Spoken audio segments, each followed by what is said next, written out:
Hello বন্ধুরা, আজকে আমি চলে এসেছি পূর্ব মেদিনীপুর জেলার হলদিয়া পোর্টে, যেখানে জাহাজ ঢোকে আর বেরোয় সেই জায়গাটা চলে এসেছি। মানে ওটাকে আমরা বলতে পারি এক কথায়, মানে বলে যেটা লক গেট। তো সেই লক গেটে চলে এসেছি। ওই যে ফাঁকা জায়গাটা দেখা যাচ্ছে, এখান থেকে জাহাজটা বেরোবে। এটা আনলোডিং জাহাজ, আনলোড হয়ে গেছে, এবার বেরোবে।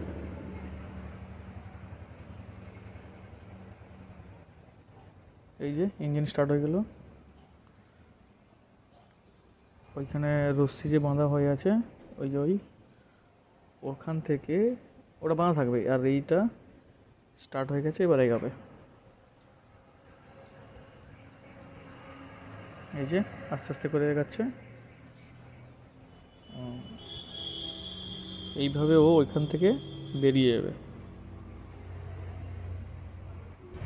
নেক্সট ভিডিওতে দেখাবো আমি ওই লক গেটটা কীভাবে লাগছে, গেটটা কীভাবে লাগছে। ওই যে একজন নৌসেনা বাহিনী ইশারা করছে, এবার বেরিয়ে যাবে।